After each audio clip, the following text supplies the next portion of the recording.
Hello and welcome on my YouTube channel Mohammad Zakaria, and today we will learn the sixth chapter of Standard 12, that is tertiary economic activities. So let's begin with introduction. So first we have see the basic information about the primary economic activities. So agriculture, forestry, fishing and mining are classified as primary activities. तो ये सब primary activities है, agriculture, forestry, fishing, mining, और जो nature पर dependent रहते हैं और नेचुरल रिसोर्स इसमें ऑब्टेन किए जाते हैं. For example cultivation of cotton crops, then manufacturing, processing and construction as classified as secondary activities. तो जहाँ पर जो भी रॉ मटेरियल होता है उसको प्रोसेस करके और उसकी मैन्युफैक्चरिंग, कंस्ट्रक्शन किया जाता है, उसे हम कहते हैं secondary economic activities. For example the processing of cotton crops into the yarn, and yarn is converted into the cloth and cloth is converted in the ready-made garment. So it is called as manufacturing processing unit. So it is comes under the secondary economic activities. And third, that is transportation, communication and other services as tertiary activities. So tertiary activities include transportation, communication and other services. For example, the shopkeepers, the barbers, plumber, electrician are example of tertiary activities. For example, the tertiary activities are include buying and selling of goods. For example, the products of primary activities and secondary activities are sale and buy by the consumers for their consumption are comes in the tertiary activities.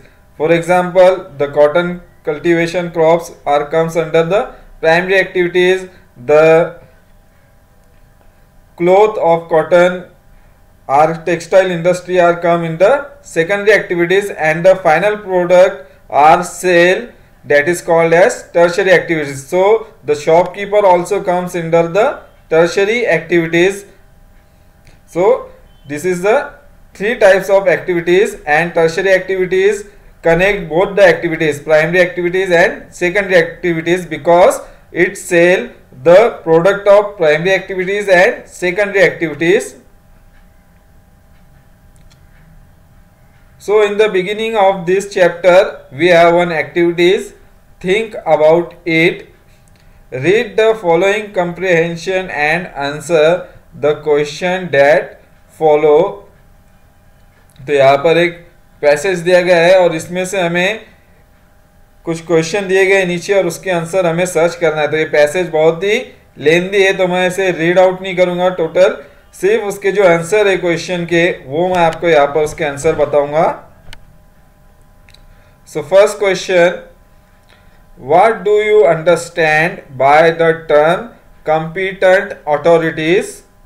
So our answer is, a competent authority is a person or organization that has the legally delegated or invested authority, capacity or power to perform a designated function.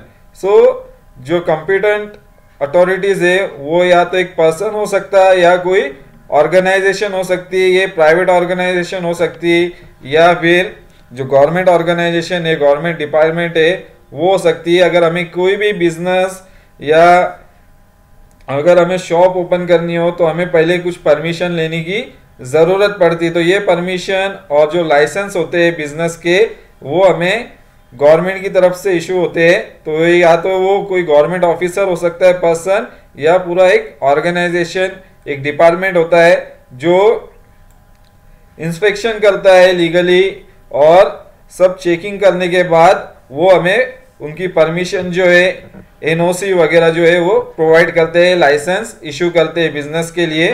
For example अगर हमें कोई shop open करनी है तो उसमें shop act licence की ज़रूरत होगी।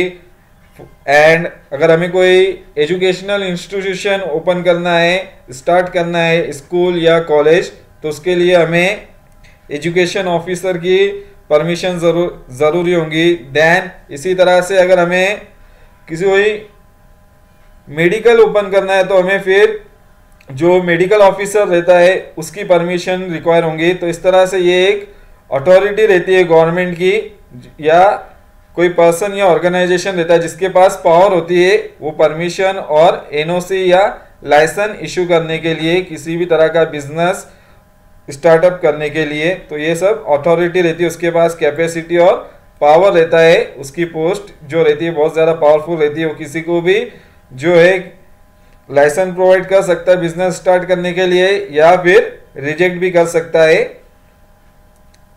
Then number 2, in which types of economic activities are the children in the story engage. तो ये जो 3 कैरेक्टर दिए गए हैं इस स्टोरी में, तो वो कैरेक्टर जो है, जो 3 चिल्ड्रन है, वो कौन से इकोनॉमिक एक्टिविटीज में इंगेज्ड है? Answer, children in the story are engaged in the following economic activities. Number 1, Rohit is engaged in primary activities because his occupation is agriculture. Then number 2, Sejal is engaged in secondary economic activities because his occupation is manufacturing of toothpaste. Then third, Asif is engaged in tertiary economic activities because his occupation is event management.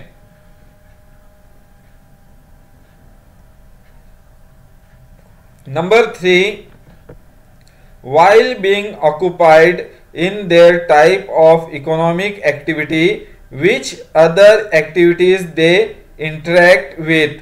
तो ये अलग अलग economic occupation में engage है, but उन्हें भी दूसरी activity से इंटरेक्ट होने की ज़रूरत पड़ती है। वो कोई भी इकोनॉमिक एक्टिविटी जो है वो इंटरडिपेंडेंट होती है दूसरी एक्टिविटी के ऊपर। So our answer is Rohit, Sejal and Asif interacted with the following activities for the development of their activities. तो ये दूसरे इकोनॉमिक एक्टिविटीज से उनका इंटरेक्शन होता है उनकी इकोनॉमिक एक्टिविटीज़ को डेवलप करने के लिए। For example agricultural officer, then vendors, pharmacist, competent authorities, service department, advertising agency, caterers, florist, hall owners, band players, sound system provider, brochure designer etcetera. तो इन सब से उनको काम रहता है, उनकी ज़रूरत पड़ती है अपने ऑक्यूपेशन को डेवलप करने के लिए। Question number 4, classify all the economic activities you can come across in the passage. Answer, all economic activities we came across are basically tertiary economic activities. तो जो भी हमें इंटर रिलेटेड जो एक्टिविटीज थे, जो रोहित, आसिफ एंड सेजल जो इंटरेक्ट हुए थे, ये जितने भी एक्टिविटीज़ है ये सब टर्शरी एक्टिविटीज़ में इंक्लूड होते हैं। तो हम सब टर्शरी एक्टिविटीज़ से जो है वो हमारा सामना हुआ है इस पैसेज के अंदर। However we can divide this tertiary economic activities into 2 groups. First, quaternary and second, quinary activities. So number 1, quaternary economic activities include advertising agency, caterers, florist, hall owners, band players, sound system provider and brochure designer etc. Number 2, quinary economic activities include agriculture officer, pharmacist, competent authority, fire service department etcetera. So quinary activities में ज़्यादातर जो है government servant और जो educationist रहते हैं, जो highly skilful रहते हैं, वो इंक्लूड होते हैं। क्यूनरी एक्टिविटीज़ में फॉर एग्जांपल एग्रीकल्चर ऑफिसर हो गया, देन जो कंपिटेंट अथॉरिटी है जो एनओसी प्रोवाइड कर सकते हैं, लाइसेंस प्रोवाइड कर सकती है, और फायर सर्विस डिपार्टमेंट है उनका भी एनओसी ज़रूरी होता है किसी भी इंडस्ट्री को स्टार्टअप करने के लिए। Then geographical explanation, while reading the passage you would have come across many human occupations। तो इस पैसेज में हमने बहुत सारी ह्यूमन ऑक्यूपेशन के बारे में देखा है। These are the economic activities carried out by humans। तो ये सारी के सारे ऑक्यूपेशन जो है इकोनॉमिक एक्टिविटीज है जो इंसान इंगेज होता है उसके अंदर। Out of them some of the activities are completely dependent on nature. तो इनमें से बहुत सारी जो एक्टिविटीज है वो नेचर के ऊपर डिपेंडेंट रहती है completely. We obtain natural resources out of such activities. तो कुछ एक्टिविटीज के जरिए हम नेचुरल रिसोर्सेस को ऑब्टेन करते हैं। This activities are primary activities. तो जिनमें हम नेचुरल रिसोर्सेस ऑब्टेन करते हैं जिन एक्टिविटीज में, उसे हम प्राइमरी इकोनॉमिक एक्टिविटीज कहते हैं। For example agriculture, mining, fishing, animal husbandry, all are called as primary economic activities. Then man can not use some of the products receive from this activities directly. तो जो भी products primary activities से हमें मिलते हैं उनमें से बहुत सारे चीज जो है हम डायरेक्टली उसे यूज नहीं कर सकते हैं। These products can be used again by increasing their values or making them more durable। तो इन प्रोडक्ट्स को जो हम प्राइमरी एक्टिविटीज से ऑब्टेन करते हैं उसमें हमें प्रोसेस करना पड़ता है जिसकी वजह से उनकी जो है वैल्यू इंक्रीज हो जाती है और वो बहुत ज्यादा ड्यूरेबल हो जाते हैं।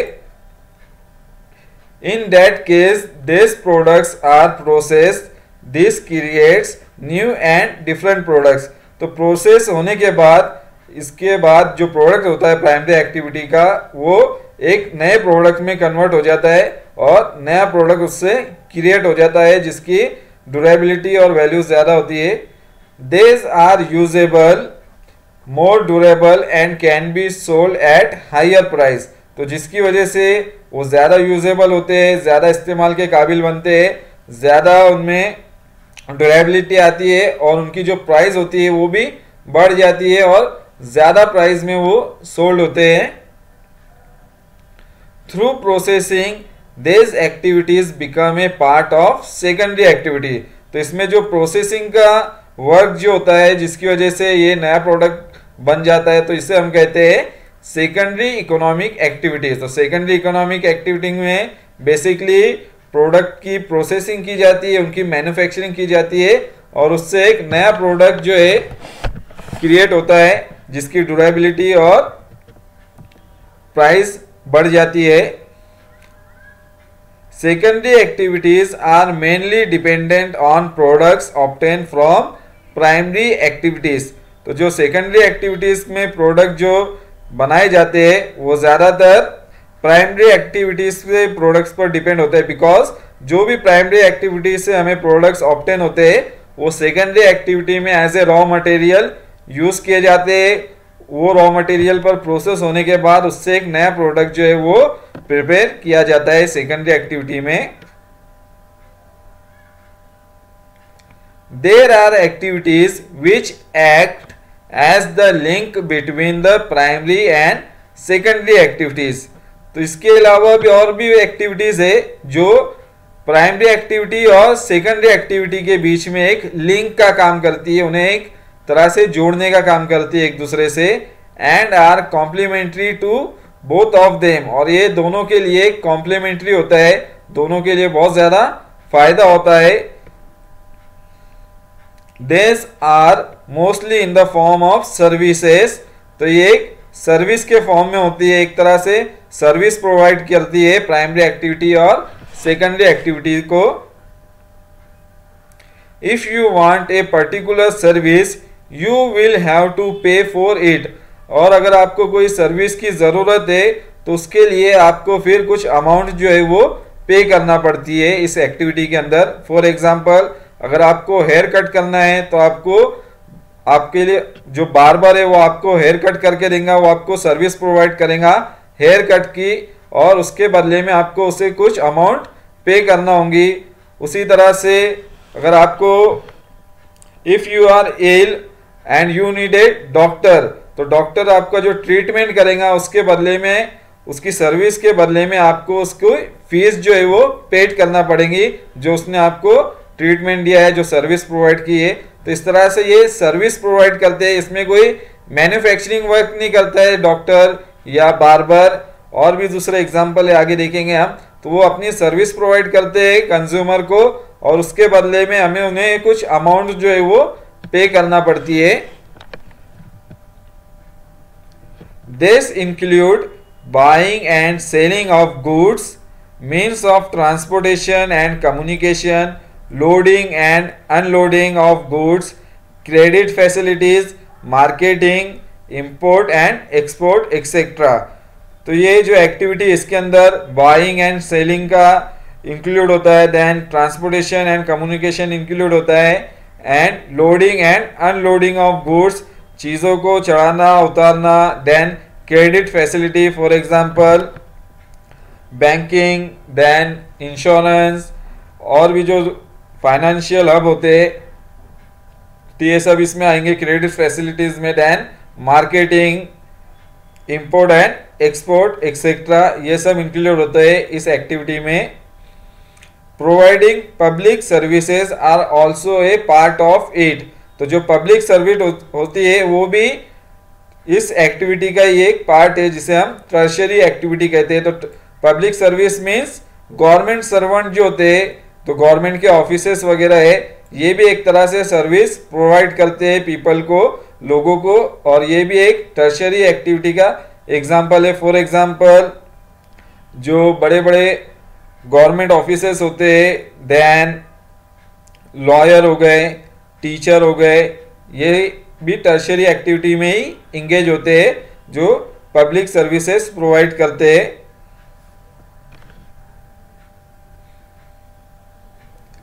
Other services like knife grinder, vegetable sellers, shopkeeper, passenger carriers, postal services, etc. are also included in tertiary activities. तो tertiary activities में जो भी occupation है यहाँ पर मेंशन, ये सब tertiary activities में include होते हैं। All these services are called tertiary economic activities. तो जितने भी हमने एक्टिविटीज़ देखे, ऑक्यूपेशंस देखे, जिनमें ट्रांसपोर्टेशन हो, कम्युनिकेशन हो, then loading unloading of goods, then import and export, knife grinder, vegetable seller, shopkeeper, ये सब का सब जो सर्विसेज प्रोवाइड करते हैं वो सब कहलाते हैं टर्शियरी इकोनॉमिक एक्टिविटीज़। तो टर्शियरी इकोनॉमिक एक्टिविटीज़ में किसी तरह की मैन्युफैक्चरिंग वर्क नहीं होता है, सिर्फ वो बाइंग एंड सेलिंग होती है और अपनी एक सर्विस प्रोवाइड करते हैं कंज्यूमर को। Then one activity is given here, use your brain power. So number 1 question, do tertiary activities involve only services? So our answer is yes, tertiary activities involve only service provider to people, तो वो सिर्फ अपनी service provide करते हैं। Number 2, can there be products in tertiary activities? Discuss in class and make a list of such products. Answer, there cannot be products in the tertiary activities, they only provide services for distribution of primary and secondary products to consumers. तो ये सिर्फ service provide करते हैं और distribution करते हैं, जो भी प्रोडक्ट्स होता है प्राइमरी और सेकेंडरी एक्टिविटीज़ का, वो डिस्ट्रीब्यूट करते हुए कंज्यूमर तक वो पहुंचाने का काम करते हैं टर्शियरी एक्टिविटी में। Then classification of tertiary economic activities, तो यहाँ पर क्लासिफिकेशन क्या है टर्शियरी इकोनॉमिक एक्टिविटीज़ का, थ्रू द ट्री डायग्राम है यहाँ पर। तो ट्री डायग्राम में जो टर्शियरी इकोनॉमिक एक्टिविटीज है उसके 4 मेजर ग्रुप है। फर्स्ट है trade and commerce, second transportation, third communication and fourth है अदर सर्विसेज। तो इससे रिलेटेड ही यहां पर क्वेश्चन दिए गए हैं। एक्टिविटी जो है कैन यू टेल।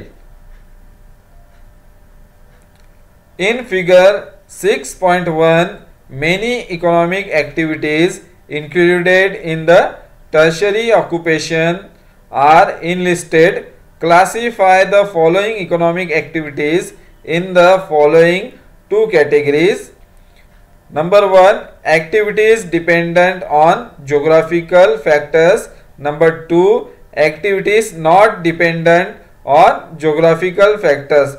तो जो भी ट्री डायग्राम में एक्टिविटीज दी गई है उनमें से कौन सी एक्टिविटीज ज्योग्राफिकल फैक्टर्स पर डिपेंडेंट है और कौन सी इकोनॉमिक एक्टिविटी है जो ज्योग्राफिकल फैक्टर्स पर डिपेंडेंट नहीं है। तो सबसे पहले हम 1 बाय 1 देखेंगे, इनको समझने की कोशिश करेंगे।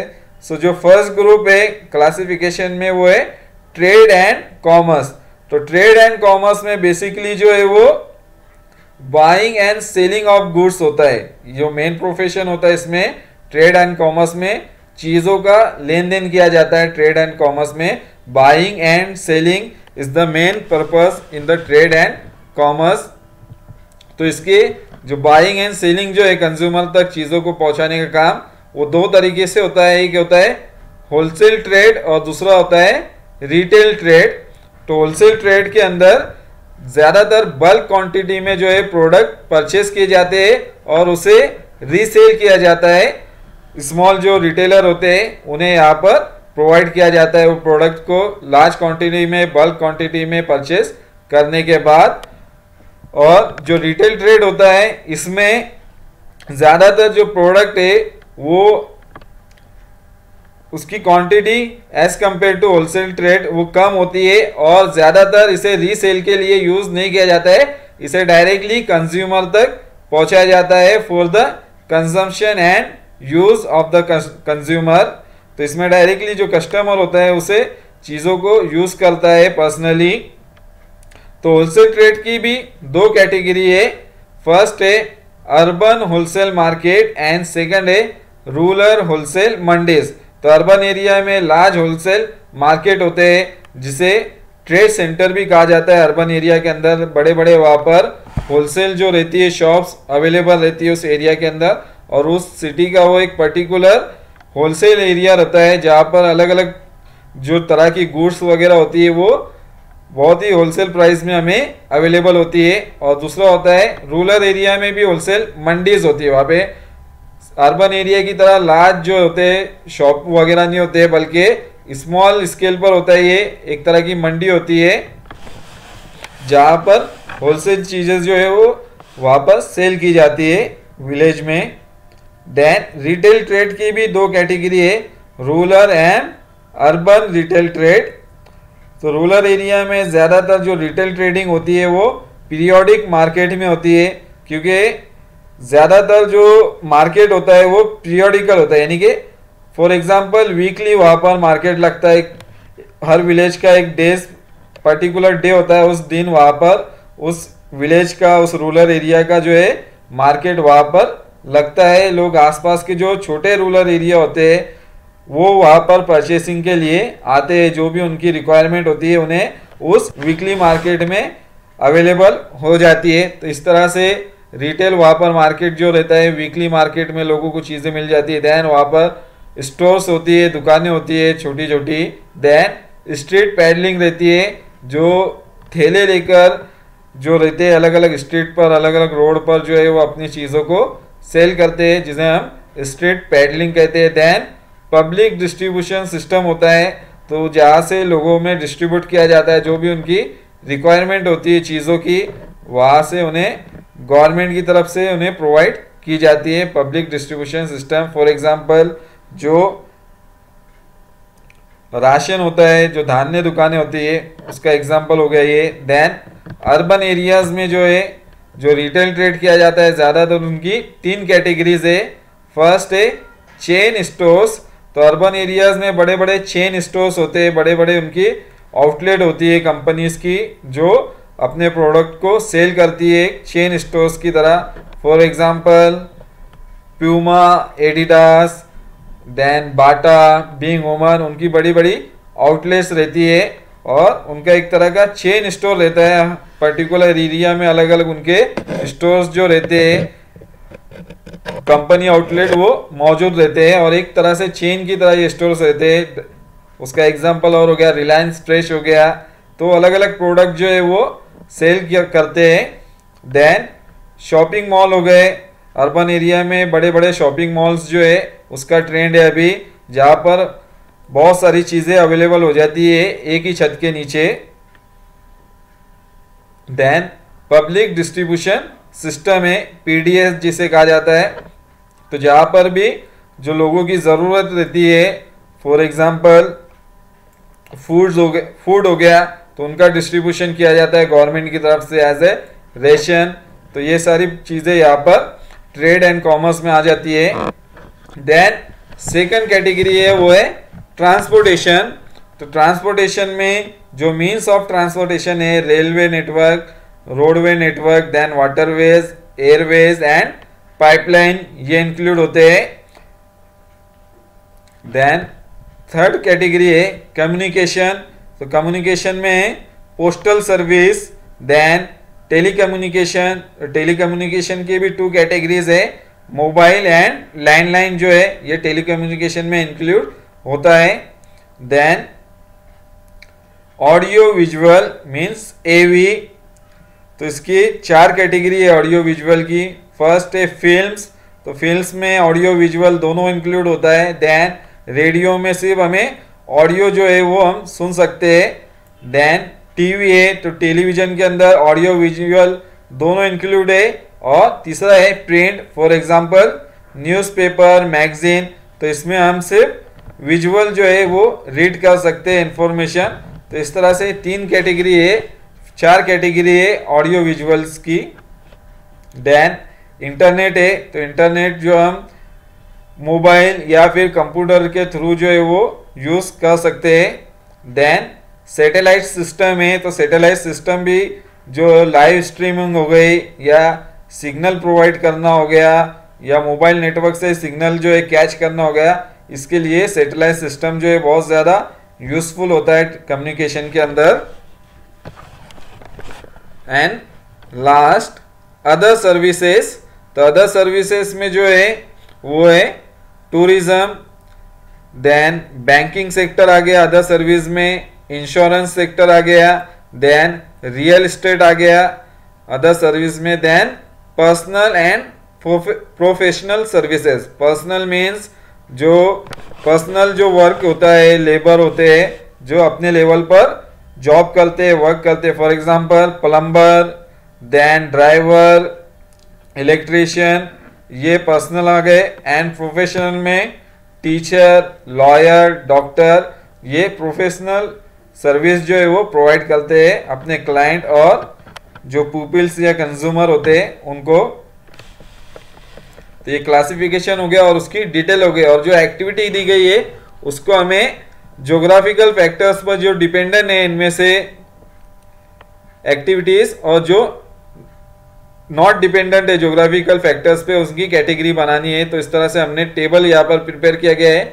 Activities dependent on geographical factors and second column में activities not dependent on geographical factors. So first category है trade and commerce means buying and selling of goods. तो इसके अंदर जो ज्योग्राफिकल फैक्टर्स पे डिपेंडेंट है वो है होलसेल एंड रिटेल ट्रेड जो है, इस पर ज्योग्राफिकल फैक्टर्स जो है वो बहुत ज़्यादा अफेक्ट करता है। Then urban wholesale market and rural wholesale mandis पर भी जो है ज्योग्राफिकल फैक्टर्स बहुत ज़्यादा अफेक्ट करते हैं। जहाँ पर फेवरेबल ज्योग्राफिकल लोकेशन होंगी उस एरिया में बड़े बड़े wholesale market and retail market हमें दिखाई देते हैं। देन रिटेल ट्रेड रूरल, तो रूरल जो रिटेल ट्रेड है उसमें पीरियोडिक मार्केट हो गए जिन पर कोई ज्योग्राफिकल फैक्टर्स पर डिपेंडेंट नहीं रहता है। देन स्टोर्स हो गए, स्ट्रीट पैडलिंग हो गई, पब्लिक डिस्ट्रीब्यूशन सिस्टम हो गया, इस पर किसी तरह का कोई डिपेंडेंट नहीं है ये एक्टिविटीज ज्योग्राफी पर। देन अर्बन रिटेल ट्रेड, जिसमें चेन स्टोर्स हो गए, शॉपिंग मॉल्स हो गए, पब्लिक डिस्ट्रीब्यूशन सिस्टम हो गया, तो ये भी किसी ज्योग्राफिकल फैक्टर्स के ऊपर डिपेंडेंट नहीं रहते हैं। देन ट्रांसपोर्टेशन, तो ट्रांसपोर्टेशन में railway network, roadway network, waterways, Airways, ये सब जो है ज्योग्राफिकल फैक्टर्स पर डिपेंडेंट होते हैं। बिकॉज जो लैंडस्केप होता है, जो ज़मीन की बनावट होती है, वो अफेक्ट करती है इनको। For example railway and roadway का जो नेटवर्क है, जो कंस्ट्रक्शन है, वो बहुत ज़्यादा डिफ़िकल्ट होता है माउंटेनियस एरिया में, तो इसी वजह से इनका कंस्ट्रक्शन जो है और इनका जो नेटवर्क होता है हिली एरिया में बहुत ही कम दिखाई देता है। फॉर एग्जांपल अगर हम हिमालयन रीजन देखेंगे तो उस एरिया में रेलवे और रोडवे का नेटवर्क बहुत ही कम है, क्योंकि यहाँ पर उनके कंस्ट्रक्शन के लिए फेवरेबल ज्योग्राफिकल फैक्टर अवेलेबल नहीं है, बहुत ही ज़्यादा हाइट है, और अनफेवरेबल क्लाइमेटिक कंडीशन में भी रेलवे एंड एयरवेज जो है उसका भी वहाँ पर बहुत ज़्यादा डिफिकल्टी होती है। तो ये सब के सब ज्योग्राफिकल फैक्टर्स पर डिपेंडेंट है ट्रांसपोर्टेशन। देन पाइपलाइन जो है ये किसी भी ज्योग्राफिकल फैक्टर पर डिपेंडेंट नहीं है। पाइपलाइन को हम किसी भी एरिया में जो है वो कंस्ट्रक्ट कर सकते हैं, चाहे वो हिली एरिया हो या बहुत ही ज़्यादा हार्श क्लाइमेट वाला एरिया हो, तो वहाँ पर हम पाइपलाइन को जो है वो कंस्ट्रक्ट कर सकते हैं और किसी भी चीज़ को एक जगह से दूसरी जगह हम सप्लाई कर सकते हैं पाइपलाइन के थ्रू। देन थर्ड कम्युनिकेशन, तो कम्युनिकेशन में जो ज्योग्राफिकल फैक्टर्स पर डिपेंडेंट है वो है टेली कम्युनिकेशन, जिनमें मोबाइल एंड टेलीफोन आता है, लैंडलाइन, तो ये ज्योग्राफिकल फैक्टर्स पर डिपेंडेंट होते हैं। फॉर एग्जांपल वेदर कंडीशन इसमें बहुत ज़्यादा इम्पोर्टेंट होती है। अगर बहुत ज़्यादा अनफेवरेबल वेदर कंडीशन हो तो वहाँ पर मोबाइल टावर एंड जो लैंडलाइंस रहते हैं उनका वहाँ पे नेटवर्क बनाना बहुत ही मुश्किल होता है। देन सैटेलाइट सिस्टम भी ज्योग्राफिकल फैक्टर्स पर डिपेंडेंट होता है। और सेकेंड इसमें postal service, audio visual and internet, ये किसी ज्योग्राफिकल फैक्टर्स पर डिपेंडेंट नहीं होते, तो हम इसे वर्ल्ड के किसी भी एरिया में एक्सेस कर सकते हैं इंटरनेट को, या इंटरनेट की मदद से हम ऑडियो विजुअल देख सकते हैं, या पोस्टल सर्विस भी हम पहुंचा सकते हैं किसी भी एरिया में। देन अदर सर्विसेज, तो जो ज्योग्राफिकल फैक्टर्स पर डिपेंडेंट है वो है टूरिज्म। टूरिज्म जो फैक्टर है ये पूरी तरह से ज्योग्राफिकल फैक्टर्स पर डिपेंडेंट होता है। जो लैंडस्केप होता है वो टूरिस्ट को अट्रैक्ट करता है। फॉर एग्जांपल जो हिली एरिया रहते हैं वो भी टूरिस्ट को अपने तरफ अट्रैक्ट करते हैं, हिल स्टेशन होते हैं वहाँ पे। देन कोस्टल एरिया टूरिस्ट को अपने तरफ अट्रैक्ट करते हैं। तो इस तरह से जहाँ पर ब्यूटीफुल सीनरी होती है वहाँ पर लोग जो है टूरिज्म ज़्यादा वहाँ पर डेवलप होता है। तो इस तरह से ये ज्योग्राफिकल फैक्टर पर डिपेंड होती है tourism industry. Then banking, insurance, real estate and personal and professional services जो है ये किसी भी ज्योग्राफिकल फैक्टर्स पर डिपेंडेंट नहीं होती है। ये किसी भी एरिया में बैंकिंग, इंश्योरेंस या पर्सनल और प्रोफेशनल सर्विस का जो काम है वो किया जा सकता है। सो ये एक्टिविटी कंप्लीट हुई। Then next, can you tell, make a list of things you use in your daily life. तो हमें एक लिस्ट प्रिपेयर करनी है, जो चीज़ें हम डेली लाइफ में यूज़ करते हैं वो हमें यहाँ पर मेंशन करने हैं, उनके name. Then divide the activities through which they have been obtain, और वो किस एक्टिविटी के थ्रू हम ऑब्टेन करते हैं। For example primary activity, secondary and tertiary activity, कौन से एक्टिविटी के थ्रू हम उसे ऑब्टेन करते हैं। For example salt is obtain from primary activity, तो सॉल्ट हमें कहाँ से ऑब्टेन करते हैं, हम प्राइमरी एक्टिविटी से हमें सॉल्ट जो है वो ऑब्टेन होता है। देन थर्ड क्वेश्चन है, does your list contain any products which have not been derived by using either of the activities. और तुम्हारी लिस्ट के अंदर कोई ऐसा प्रोडक्ट है जो इन तीनों एक्टिविटीज के अंदर नहीं आता। For example primary, secondary and tertiary activity के अंदर वो इंक्लूड ना होता हो, उसमें कोई ऐसा प्रोडक्ट है। तो अभी एक एक करके फर्स्ट क्वेश्चन देखेंगे। सबसे पहले जो लिस्ट है वो बनाएंगे हम। तो बेसिकली इन टेबल के अंदर ही वो लिस्ट हमें मिल जाएंगी। तो डायरेक्टली हम जो सेकंड क्वेश्चन है उसको हम अलग अलग कैटेगरी में डिवाइड करेंगे। जो हमें प्राइमरी एक्टिविटी से ऑब्टेन होता है और जो चीज़ें हमें सेकेंडरी एक्टिविटी से ऑब्टेन होती है और टर्शियरी एक्टिविटी से ऑब्टेन होती है, डायरेक्टली हम उसमें उनके नेम मेंशन करेंगे। फर्स्ट है प्राइमरी एक्टिविटी में हमें मिलता है जो हम डेली यूज़ करते हैं वो है rice.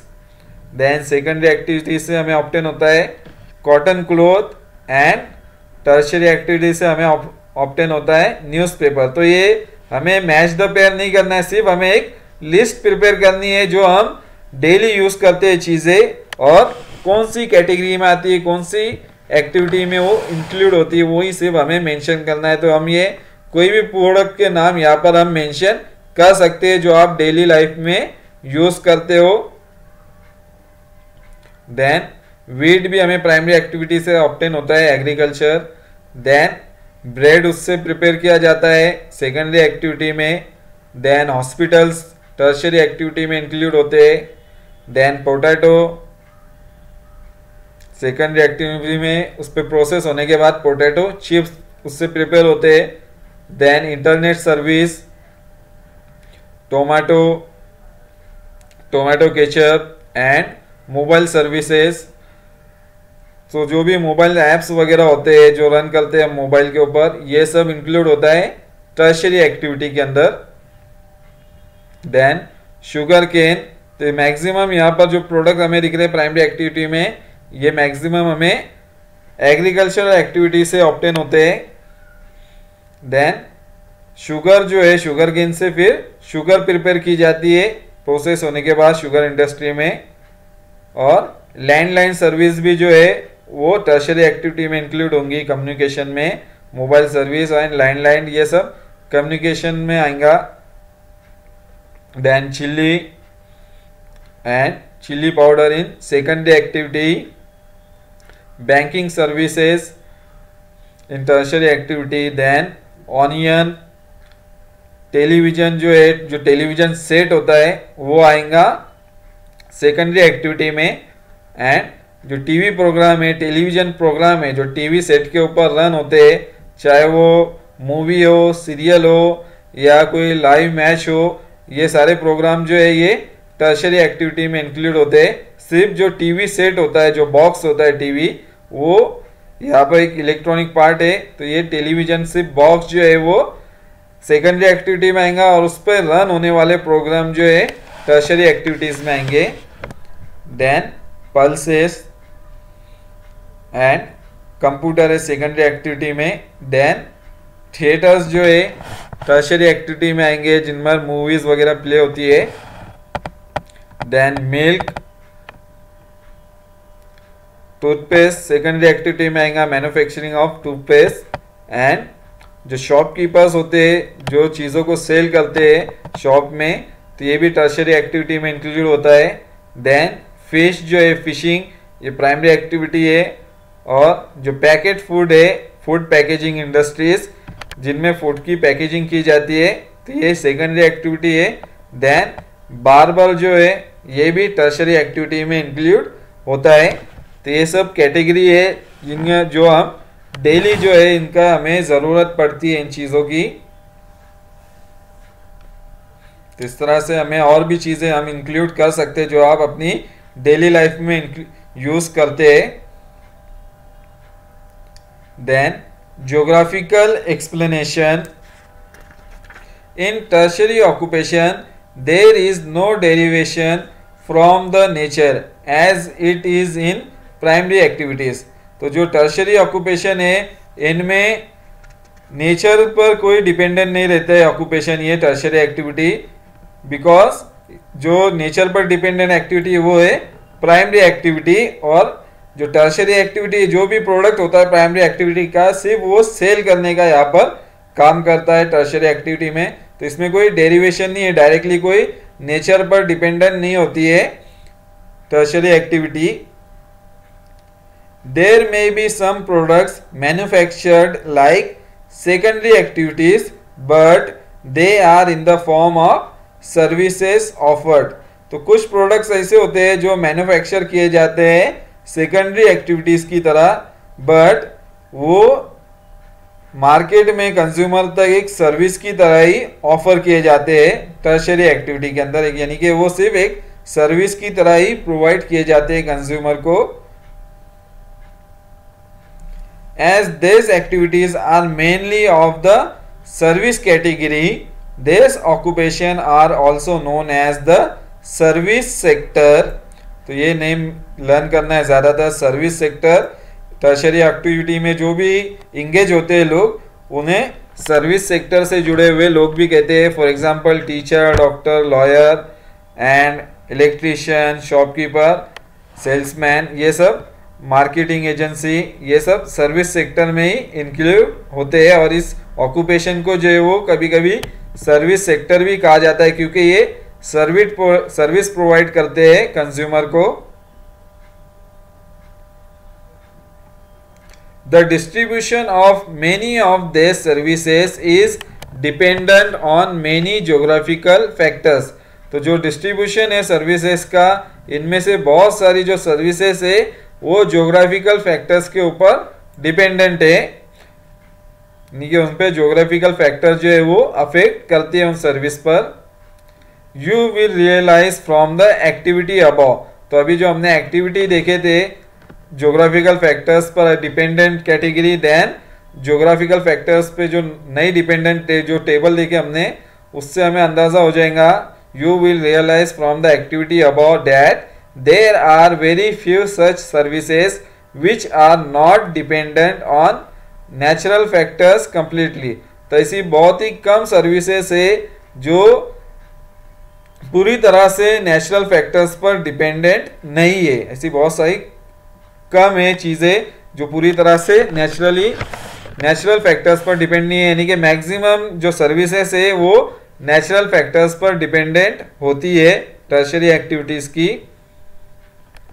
Climate, topography, nearness to the sea और continental location are some of the geographical factors which में अफेक्ट टर्शियरी एक्टिविटीज। तो जो क्लाइमेट, टोपोग्राफी मीन्स जो ज़मीन की बनावट है, फ्लैट, प्लेटू, माउंटेनियस, ये भी अफेक्ट करती है टर्शियरी एक्टिविटी को। देन नियरनेस टू द सी, समंदर से नज़दीकी, कॉन्टिनेंटल लोकेशन, उसकी लोकेशन एरिया की। देन ये जितने भी फैक्टर्स है ये सब टर्शियरी एक्टिविटी को अफेक्ट करते हैं। The secondary activities are not only dependent on how long the perishable raw material will be last। तो जो सेकेंडरी एक्टिविटीज है वो सिर्फ जो पेरिशेबल प्रोडक्ट है, जो रॉ मटेरियल यूज होता है, सिर्फ उस पर ही डिपेंडेंट नहीं रहती है, बल्कि also the mode of transportation through which the raw material is to be deliver.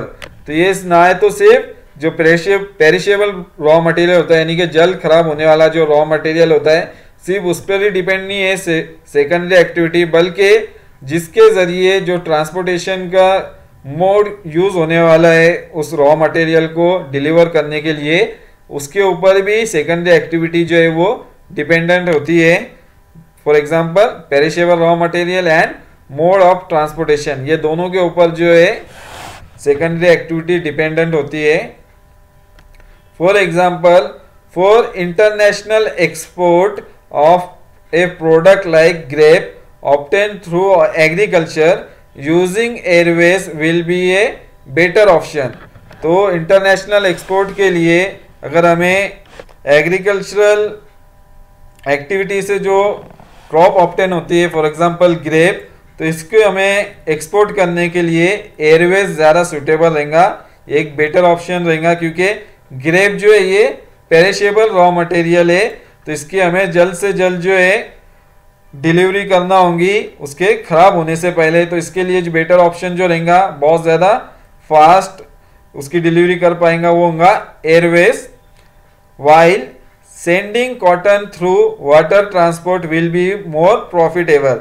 और अगर हमें कॉटन सेंड करना है, इंटरनेशनल एक्सपोर्ट करना उसे, तो हमें वाटर ट्रांसपोर्टेशन ज़्यादा सुटेबल रहेंगे, बिकॉज जो कॉटन है वो नॉन पेरिशेबल प्रोडक्ट है, यानी कि ये खराब नहीं होता है रॉ मटेरियल, और ज़्यादा दिनों तक हम इसे रख सकते हैं स्टोर करते हुए।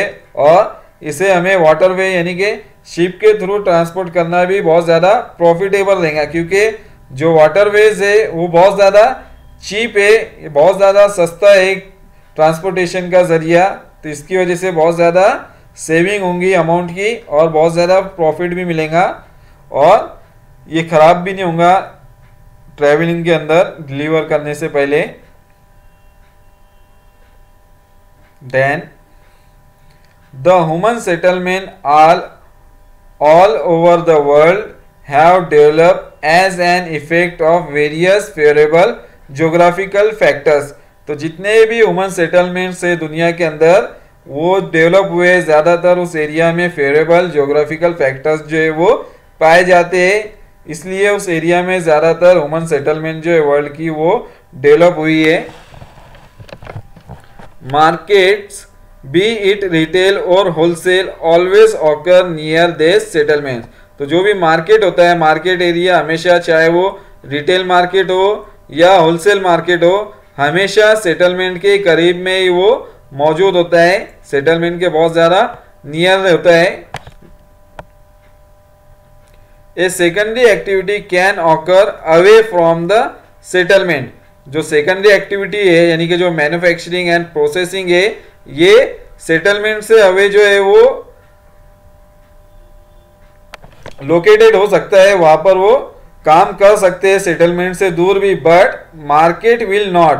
तो इनका प्रोडक्शन सेटलमेंट से दूर तो कर सकते हैं हम सेकेंडरी एक्टिविटी का, बट मार्केट से दूर हम नहीं जा सकते। उसकी जो सेलिंग करना होगी हमें वो मार्केट एरिया में ही करना होगी। तो मार्केट हमेशा जो रहता है वो सेटलमेंट के करीब ही होता है, चाहे उनका मैन्युफैक्चरिंग सेंटर जो है वो सेटलमेंट से दूर हो। Markets are always found near the settlements. तो मार्केट्स जो है हमेशा सेटलमेंट के नजदीक ही पाए जाते हैं।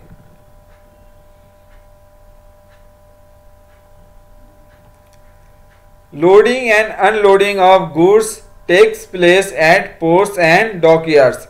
जो लोडिंग एंड अनलोडिंग्स होती है गुड्स का, वो ज़्यादातर पोर्ट्स एंड डॉकयार्ड्स पर जो है वो अंजाम दी जाती है। लोडिंग एंड अनलोडिंग्स यानी कि चीज़ों को चढ़ाना और उतारना, इंपोर्ट और एक्सपोर्ट करते वक्त, ये डॉक्स एंड पोर्ट्स पर ज़्यादातर ये एक्टिविटी परफॉर्म की जाती है कोस्टल एरिया में। Try searching the names of this places with the help of internet.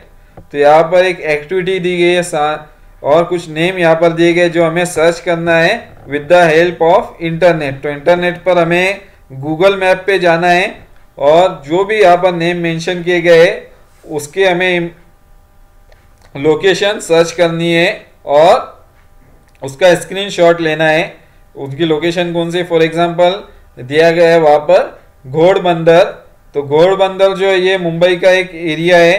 तो जी बिल्कुल यहाँ पर एक खाड़ी है जिसे हम क्रीक कहते हैं, ये क्रीक है, वसई क्रीक के पास में ये मौजूद है। और घोड़बंदर मीन्स ये छोटा सा डॉकयार्ड है, एक छोटी सी, जिसे हम डॉकयार्ड को गोदी भी कहते हैं, जहाँ पर स्मॉल जो बोट एंड शिप है वहाँ से उनकी चीज़ों की लोडिंग एंड अनलोडिंग की जाती है। तो अगर आप मोबाइल पर ओपन करेंगे और जूम करते हुए देखेंगे तो इस एरिया में बहुत सारी स्मॉल बोट्स आपको दिखाई देंगी। यहाँ पर इस क्रीक के अंदर यहाँ पर वाटर तो नहीं है, तो जब यहाँ पर वाटर आ जाता है तो यहाँ पर लोडिंग एंड अनलोडिंग का वर्क यहाँ पर किया जाता है घोड़बंदर के अंदर। और ये एरिया इसी वजह से यहाँ पर डेवलप हुआ है जहाँ पर लोडिंग एंड अनलोडिंग का एक्टिविटी परफॉर्म की जाती है।